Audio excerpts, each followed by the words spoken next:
hari ketiga ada perkawinan di Kana yang di Galilea dan ibu Yesus ada di situ. Yesus dan murid-muridnya diundang juga ke perkawinan itu. Kepada mereka kekurangan anggur, ibu Yesus berkata kepadanya, "Mereka kehabisan anggur." Kata Yesus kepadanya, "Mau apakah engkau daripadaku, ibu? Saatku belum tiba." Tetapi ibu Yesus berkata kepada pelayan-pelayan, "Apa yang dikatakan kepadamu, buatlah itu." Di situ ada 6 tempayan yang disediakan untuk pembasuhan menurut adat orang Yahudi. Masing-masing isinya 2-3 buyung. Yesus berkata kepada pelayan-pelayan itu, "Isilah tempayan-tempayan itu penuh dengan air." Dan mereka pun mengisinya sampai penuh. Lalu kata Yesus kepada mereka, "Sekarang cedoklah dan bawalah kepada pemimpin pesta." Lalu mereka pun membawanya. Setelah pemimpin pesta itu mengecap air yang telah menjadi anggur itu, dan ia tidak tahu dari mana datangnya. Tetapi pelayan-pelayan yang mencetok air itu mengetahuinya. Ia memanggil mempelai laki-laki dan berkata kepadanya, "Setiap orang menghidangkan anggur yang baik dahulu, dan sesudah orang puas minum, barulah yang kurang baik. Tetapi engkau menyimpan anggur yang baik sampai sekarang." Hal itu dibuat Yesus di Kana yang di Galilea sebagai yang pertama dari tanda-tandanya, dan dengan itu ia telah menyatakan kemuliaannya dan murid-muridnya percaya kepadanya. Sesudah itu Yesus pergi ke Kapernaum bersama-sama dengan ibunya dan saudara-saudaranya dan murid-muridnya, dan mereka tinggal di situ hanya beberapa hari saja. Amin. Mari kita mengakui iman kita, Yesus adalah Kristus, anak Allah yang hidup. Yesus adalah Kristus, Anak Allah yang hidup. Mari kita saling memberi salam. Saudara adalah orang milik Tuhan. Adalah orang milik Allah. Amin. Judul khotbah hari ini adalah alasan Yesus menunjukkan tanda-tanda. Bacaan hari ini diambil dari Yohanes pasal 2 ayat 1 sampai dengan 12. Sebagai pengantar, Injil Yohanes ditulis sekitar 50 tahun setelah penyaliban, kebangkitan, dan kenaikan Yesus Kristus. Seiring waktu berlalu, para murid dan saksi mata yang pernah hidup bersama Yesus mendengarkan ajarnya, serta menyaksikan mujizat-mujizatnya. Satu persatu gugur sebagai martir atau meninggal dunia. Kesaksian hidup mereka yang begitu nyata dan berkuasa pun perlahan-lahan mulai memudar. Dunia mulai melihat Yesus hanya sebagai salah satu tokoh besar dalam sejarah. Bahkan ada yang mencoba memutarbalikkan fakta dan menganggapnya sebagai tokoh fiksi. Dalam arus zaman seperti itu, Yohanes, murid terakhir yang pernah hidup bersama Yesus, menulis Injil ini untuk meluruskan pandangan yang keliru dan menyampaikan secara faktual apa yang benar-benar dia lihat, dengar, dan alami sendiri. Karena itu Yohanes dengan sengaja mencatat waktu dan tempat terjadinya setiap peristiwa secara rinci untuk menekankan bahwa pelayanan Yesus adalah peristiwa sejarah yang sungguh terjadi. Memang selama masa pelayanannya di dunia, Yesus melakukan banyak mujizat dan menampakkan keilahiannya. Namun, Yohanes memilih dan mencatat 7 tanda secara khusus. Ketujuh tanda ini secara simbolis menyatakan keilahian Yesus dan kekayaan keselamatan yang datang melalui Dia. Pertama, air menjadi anggur, menandakan bahwa Yesus membuka zaman baru, yaitu zaman anugerah. Yang kedua, menyembuhkan anak pegawai istana, menunjukkan kuasa firman Yesus. Yang ketiga, menyembuhkan orang lumpuh 38 tahun, memperlihatkan makna sejati hari Sabat dan bahwa Yesus adalah Tuhan yang hidup. Yang keempat, mujizat 5 roti dan 2 ikan, membuktikan bahwa Yesus adalah roti hidup. Yang kelima, berjalan di atas air, menunjukkan bahwa Yesus adalah penguasa atas seluruh ciptaan dan pemberi damai di tengah ketakutan. Yang keenam, menyembuhkan orang buta sejak lahir, menyatakan bahwa Yesus adalah terang dunia yang membuka mata rohani. Yang ketujuh, membangkitkan Lazarus, menunjukkan bahwa Yesus adalah kebangkitan dan hidup yang mengalahkan kuasa maut.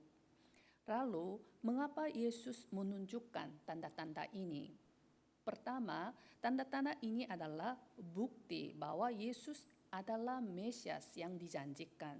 Dalam Perjanjian Lama dinubuatkan bahwa Mesias akan menyembuhkan orang sakit, membuka mata orang buta, dan membangkitkan orang mati. Yesus menggenapi nubuat-nubuat ini, menyatakan bahwa dialah juru selamat yang telah lama dinantikan oleh umat manusia. Itulah bukti paling jelas bahwa dia bukan hanya manusia biasa, tetapi pribadi ilahi yang memiliki kuasa Allah. Kedua, tanda-tanda itu menjadi deklarasi bahwa kerajaan Allah telah datang. Yesus berkata, kerajaan Allah sudah datang kepadamu, dan tanda-tanda itu adalah bukti nyata bahwa pemerintahan Allah telah mulai bekerja di tengah dunia ini. Kutuk, maut, binasa, neraka, dan kuasa setan menjadi tak berdaya di hadapan Yesus. Tanda bukan sekedar peristiwa ajaib, tetapi merupakan deklarasi kuat bahwa kerajaan Allah sedang bekerja dan memurnikan dunia. Ketiga, tanda-tanda itu bertujuan supaya mereka percaya kepada Yesus sebagai Allah.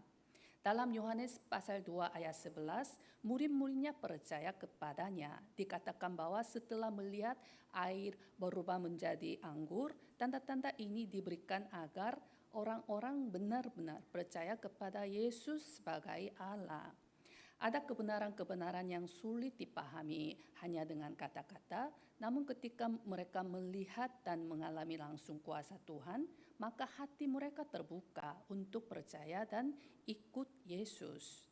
Yesus datang untuk membawa perubahan yang mendasar seperti air menjadi anggur, yaitu karya penciptaan kembali, rekreasi. Siapa yang ada di dalam Kristus, ia adalah ciptaan baru. Melalui tanda-tanda ini, Yohanes ingin menunjukkan bahwa keselamatan dalam Kristus adalah kehidupan yang sepenuhnya baru. Dalam semua ini sesuai dengan tujuan penulisan Injil Yohanes, dalam Yohanes 20 ayat 31, tetapi semua yang tercantum di sini telah dicatat supaya kamu percaya bahwa Yesuslah Mesias, Anak Allah, dan supaya kamu oleh imanmu memperoleh hidup dalam namanya. Saya berdoa kiranya seluruh jemaat kebaktian bahasa Indonesia di Gereja Yewon sungguh-sungguh menikmati anugerah Tuhan yang telah mengubahkan kita menjadi ciptaan baru. Seperti air yang diubah menjadi anggur, kiranya kita pun mengalami kehadiran Tuhan dalam hidup kita ketika Ia menjadi Tuhan atas segala aspek kehidupan kita. Kiranya kita senantiasa bersyukur atas anugerah keselamatan yang agung ini dan menjalani hidup dengan penuh pengharapan akan karya Roh Kudus dengan kasih yang menyala-nyala kepada Kristus serta menjadi saksi hidup yang menyatakan kuasa Injil yang mengubahkan. Pokok bahasan yang pertama adalah ketaatan dengan sepenuh hati. Dalam ayat 1 sampai dengan 5, pada hari ketiga ada perkawinan di Kana yang di Galilea dan ibu Yesus ada di situ. Yesus dan murid-muridnya diundang juga ke perkawinan itu. Ketika mereka kekurangan anggur, ibu Yesus berkata kepadanya, mereka kehabisan anggur. Kata Yesus kepadanya, mau apakah engkau daripadaku ibu? Saatku belum tiba. Tetapi ibu Yesus berkata kepada pelayan-pelayan, apa yang dikatakan kepadamu, buatlah itu. Teks ini menunjukkan tanda pertama Yesus, yaitu peristiwa di pesta perkawinan di Kana di mana air diubah menjadi anggur.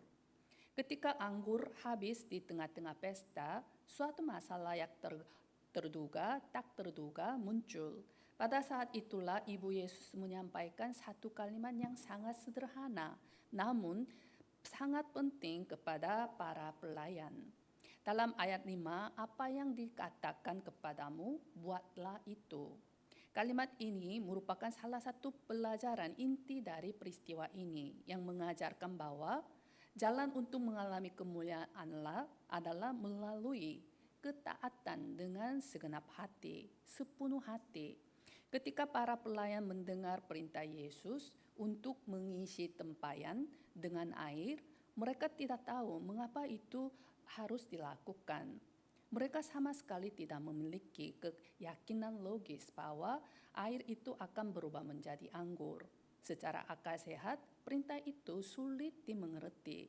Namun, mereka menaati perkataan Yesus dengan sepenuh hati dan mengisi keenam tempayan itu sampai penuh. Mereka menaati dengan sepenuhnya perintah sederhana. Apa yang dikatakan kepadamu, buatlah itu. Dan hasil dari ketaatan itu sungguh menakjubkan. Air itu berubah menjadi anggur yang terbaik, dan pesta itu kembali dipenuhi sukacita. Tentu saja meski para pelayan tidak taat, kuasa dan kemuliaan ilahi Yesus tidak akan berkurang sedikit pun. Namun yang penting adalah bahwa kemuliaan dan kuasa Yesus dinyatakan justru melalui ketaatan yang sepenuh hati dari para pelayan. Hal yang sama juga berlaku dalam kehidupan kita.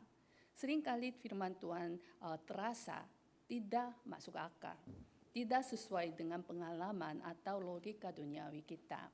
Perintah untuk menginjili, untuk permisi, untuk menyelamatkan 300 suku, untuk menyelamatkan bangsa-bangsa, untuk menyangkal diri, mengampuni, mengasihi, melayani, berkorban, semuanya bisa terasa tidak mungkin dalam situasi dan kondisi kita saat ini.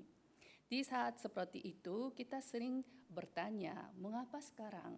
Bukankah ini bukan waktunya? Apakah saya mampu? Namun, seperti para pelayan di Kana, kita dipanggil untuk taat sepenuhnya. Bahkan jika tidak mengerti, bahkan jika itu terasa tidak masuk akal. Karena ketaatan terhadap firman Yesus adalah saluran berkat, di mana kita dapat mengambil bagian dalam karya dan kuasa ilahinya. Kita bisa taat karena kita percaya bahwa rencana dan kehendak Allah adalah baik. Ketika kita mengakui bahwa pikirannya berbeda dari kita, ketika kita tahu bahwa Ia mengasihi kita lebih dari kita mengasihi diri kita sendiri. Ketika kita percaya bahwa Ia memimpin kita kepada hal-hal yang terbaik. Dan ketika kita mengakui bahwa hanya Dialah Tuhan atas alam semesta dan Raja di atas segala raja. Dalam 1 Samuel 15 ayat 22, sesungguhnya mendengarkan lebih baik daripada korban sembelihan, memperhatikan lebih baik daripada lemak domba-domba jantan. Ketaatan adalah bukti paling nyata dari iman kita kepada Allah. Sebaliknya, ketidaktaatan adalah awal dari kesombongan dan bentuk penolakan terhadap kehendak Allah. Ketika kita taat sepenuhnya terhadap firman Tuhan, terhadap perintahnya, kita akan mengalami karya Allah yang luar biasa dan tak terbayangkan. Air yang berubah menjadi anggur adalah rahasia yang hanya diketahui oleh mereka yang taat. Anggur terbaik itu melambangkan kekayaan dan kesempurnaan berkat keselamatan dalam Yesus Kristus.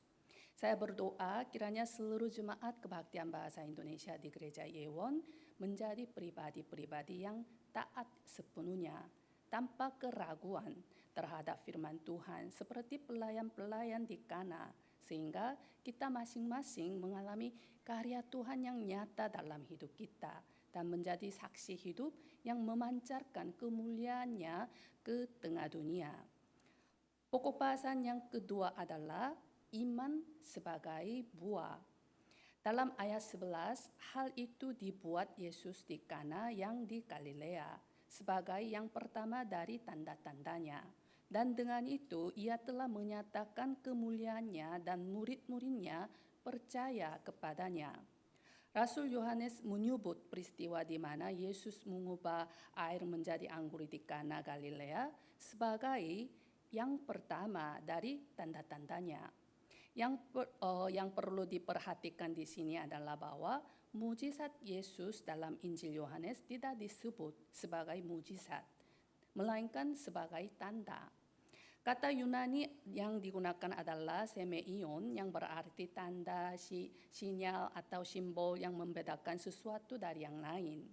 Dengan kata lain, Yohanes menyebut peristiwa-peristiwa luar biasa ini sebagai tanda. Karena tujuannya bukan untuk membuat orang kagum, melainkan untuk menunjukkan dengan jelas bahwa Yesus adalah anak Allah. Jadi ketika Yohanes menyebut peristiwa di Kana sebagai tanda pertama, maksudnya adalah bahwa Yesus untuk pertama kalinya secara terbuka menyatakan keilahiannya sebagai anak Allah. Sebelum melihat tanda ini, para murid mungkin hanya mengenal Yesus secara pengetahuan. Namun melalui tanda ini mereka mulai mempercayai dengan iman yang sejati. Yang menarik, semua orang menyaksikan tanda ini, tetapi hanya para murid yang percaya. Tanda itu terbuka bagi semua orang, tetapi iman hanya tumbuh di hati orang-orang yang dipilih oleh kasih karunia Allah. Melalui tanda ini, Yesus menyatakan kemuliaannya kepada murid-muridnya dan menanamkan iman dalam hati mereka agar kelak mereka dapat menjadi saksi atas penyaliban, kebangkitan, dan kenaikannya. Pada akhirnya, semua tanda ini diberikan agar kita percaya bahwa Yesus adalah anak Allah dan Mesias. Dan bahwa dengan percaya kepadanya, kita memperoleh hidup yang kekal. Dalam Yohanes 11 ayat 40, jikalau engkau percaya, engkau akan melihat kemuliaan Allah. Dalam 1 Petrus 1 ayat 9, karena kamu telah mencapai tujuan imanmu, yaitu keselamatan jiwamu. Seluruh jemaat kebaktian bahasa Indonesia di Gereja Yewon percaya bahwa Yesus telah menyelesaikan 3 masalah mendasar manusia. Keterpisahan dari Allah, masalah setan, masalah dosa. Yesus meruntuhkan tembok pemisah antara kita dan Allah dan memulihkan hubungan kita dengan Bapa. Di dalam Dia kita telah memperoleh hidup yang kekal sebagai anugerah terbesar. Sebagai kesimpulan, dalam perjalanan hidup ini kita menggunakan banyak alat untuk menunjukkan arah. Di laut ada mercusuar, di jalan ada GPS, dan di udara ada menara kontrol. Namun kita tidak berhenti di mercusuar hanya karena indah. Mercusuar bukanlah tujuan, melainkan petunjuk jalan menuju tujuan. Demikian pula dengan tanda-tanda Yesus. Tanda-tanda itu bukanlah tujuan akhir, melainkan petunjuk jalan kepada Yesus, sang sumber hidup yang sejati. Kita tidak boleh berhenti pada kekaguman akan tanda-tanda, melainkan harus melangkah maju menuju Dia yang ditunjuk oleh tanda itu, yaitu Yesus Kristus. Melalui 7 tanda dalam Injil Yohanes, Yesus menunjukkan siapa dirinya dan apa yang Ia bawa bagi umat manusia. Karena itu, tanda-tanda itu bukanlah tujuan, tetapi petunjuk arah yang menuntun kita kepada Kristus. Kita rindu bukan hanya iman karena melihat, tetapi iman yang percaya meskipun belum melihat. Sebagaimana dikatakan oleh Ibu Yesus, apa yang dikatakan kepadamu, buatlah itu. Kita dipanggil untuk memiliki iman yang percaya dan taat sepenuhnya kepada firman Yesus, bukan hanya pada hal-hal yang terlihat atau dapat dipahami secara logika. Jika kita hanya terpaku pada keajaiban dan tanda-tanda yang tampak, kita bisa kehilangan makna terdalam dari tanda itu, yaitu kasih dan rencana keselamatan Allah bagi kita. Tanda ini karena adalah awal dari pewahyuan keselamatan Yesus yang penuh kemuliaan dan kelimpahan. Melalui tanda itu, kita menemukan identitas baru sebagai orang yang diselamatkan. Dan kita hidup dalam keyakinan akan penyertaan dan anugerah Allah. Rasul Yohanes dalam seluruh Injilnya selalu mengarahkan perhatian pembacaan bukan kepada dirinya sendiri, tetapi kepada Yesus Kristus. Demikian juga kita. Setiap tanda adalah alat untuk mengalihkan pandangan kita kepada Kristus saja. Kini biarlah pandangan kita tertuju kepada Yesus, bukan kepada tanda-tanda yang terlihat. Dengan iman yang teguh kepada Kristus, marilah kita mengalami keselamatan yang sejati dan mewarisi semua janji Allah bagi kita. Saya berdoa agar seluruh jemaat kebaktian bahasa Indonesia di Gereja Yewon dipakai Tuhan untuk menyelamatkan bangsa-bangsa dengan mata iman yang memegang teguh janjinya bahwa negeri itu akan diberikan kepada kita sesuai janjinya dan pasti digenapi. Bagi kita negeri itu adalah 60.000 orang Indonesia yang saat ini berada di Korea. Kiranya kita semua menjadi saluran berkat dan terang Kristus bagi mereka oleh kuasa Injil yang hidup dan menyelamatkan. Mari kita berdoa. Bapa kami yang penuh kasih dan kebenaran, kami mengucap syukur karena pada hari ini Engkau kembali menganugerahkan firman kehidupan kepada kami. Dan melalui tanda-tanda yang dinyatakan oleh Yesus Kristus, Engkau telah menyatakan kemuliaan-Mu dan anugerah keselamatan bagi kami. Tuhan, sebagaimana melalui tanda di perkawinan Kana di mana air diubah menjadi anggur, Engkau menegaskan bahwa Yesus adalah anak Allah dan juru selamat kami. Demikian pula dalam kehidupan kami, tuntunlah kami agar hanya memandang kepada Yesus dan merespon dengan iman yang sejati. Terkadang mata kami hanya tertuju pada kenyataan yang tampak dan telinga kami mudah terombang-ambing oleh suara dunia. Namun Tuhan berikanlah kepada kami iman yang teguh agar kami dapat sepenuhnya taat seperti yang Engkau firmankan. Apa yang dikatakan kepadamu, lakukanlah itu, buatlah itu. Tolong kami agar tidak berhenti pada tanda yang tampak, tetapi memandang melampaui tanda-tanda itu kepada Yesus Kristus yang hidup, yang datang untuk memberikan hidup yang kekal bagi kami.